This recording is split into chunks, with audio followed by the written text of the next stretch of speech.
Well, one day a little boy was working on his geography lesson at home, and he called to his dad in the other room. He said, "Dad, where's the Taj Mahal?" His dad said, "Go ask your mother. She puts everything away around here."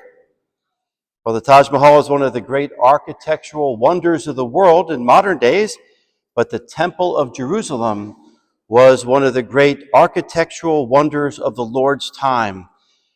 In today's gospel, on this 33rd Sunday, we hear about the coming destruction of the temple, the destruction of Jerusalem, and even the end of the world.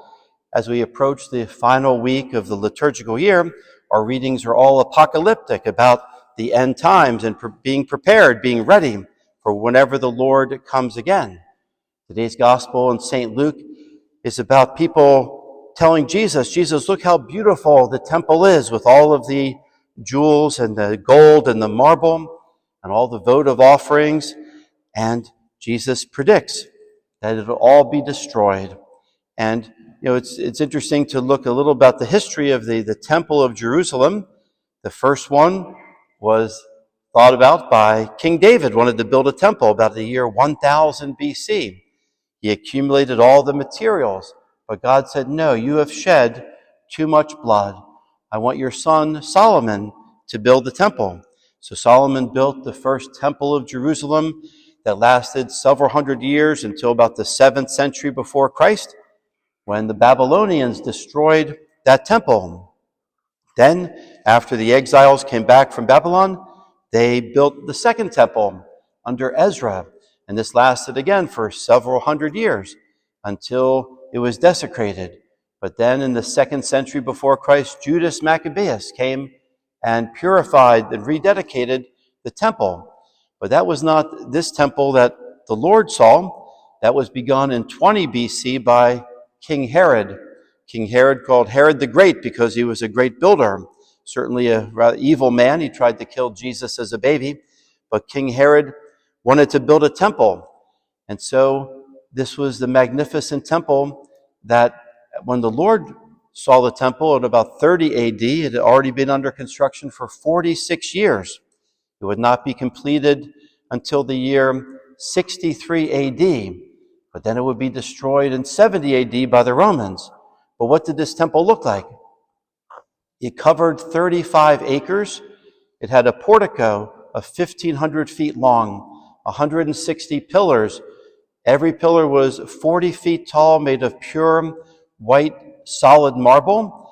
The temple was covered in gold and gold leaf, and it was magnificent to behold. When the sun hit the temple, it was magnificent. And this temple, Jesus said, sadly, would be destroyed. Again, reminding us of how temporary things on earth are. Last week we talked about St. John Lateran Basilica and how magnificent that is. And yet we know that all these buildings, like the Temple of Jerusalem and all earthly buildings, will be destroyed. But as I mentioned, the true temple is Jesus Christ. He rose from the dead. He even said, "Destroy this temple, and in 3 days I will raise it up." So Jesus, of course, is the true temple. And you and I also are temples of God and dwelling places of the Holy Spirit. And then the Lord describes what will happen before the end times, before the second coming of Christ. And of course, we are in the end times. We've been in the end times for 2,000 years. Ever since Jesus ascended into heaven and said he will return, these are the end times, the last 2,000 years. Now we could go on for another 2,000 years or 20,000 years or 2 years. We have no idea. But Jesus tells us in today's gospel some of the things that will happen before the second coming of Christ, before the end of the world. He says there will be many false doctrines and false teachings. He said there will be wars, nation against nation. We've seen this for the last 2,000 years. And then Jesus says there'll be earthquakes, famines, and plagues. So natural disasters. Again, we've seen these for the last 2,000 years. Signs in the sky and in the heavens. And then persecution. Jesus says that my followers will sometimes be seized and persecuted, dragged before synagogues and kings and governors. And then it says even families will turn against one another, parents handing over children, brothers handing over other relatives and friends. And Jesus says, some of you will be put to death. Those are the martyrs of the church. We've had countless martyrs of the faith. But of course, the good news is what Jesus tells us today as well. He says, when you hear about all these things, wars and tragedies, Jesus says, do not be afraid. Do not fear. Jesus says, do not be terrified, for these things will happen. And then he says, you will be my witnesses. You will give testimony before others, before the world, and rely upon the power of the Holy Spirit. We have the Holy Spirit to help us during times of difficulty, times of persecution. And then he says, by your perseverance, you will be saved.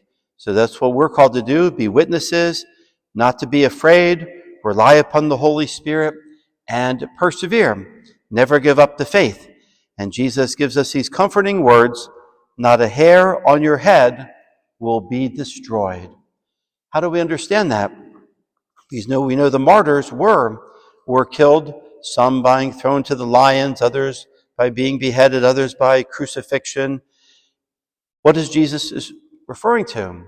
He's referring to the resurrection of the body, that the followers of Christ, if they have died with Christ, they will also rise with Christ. We will one day have a glorified, resurrected body, where it says, not a hair on our head will have been destroyed.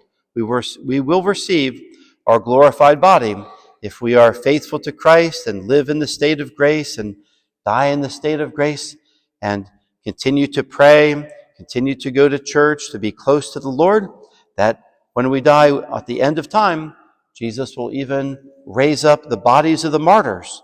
Think of Maximilian Kolbe or Maria Goretti or St. Paul or St. Peter. All of these great men and women that have given their lives for Christ will one day receive a glorified body where Jesus says, where not a hair on their head will have been destroyed. So even though these are very shocking words about what's going to happen before the end of the world, we also are comforted by Jesus reminding us not to fear, but to continue to be witnesses, rely upon the power of the Holy Spirit, and persevere to the end. And if we do, we will one day have that glorified body. In a few moments, we will say the creed in which we say, I look forward to the resurrection of the dead and the life of the world to come.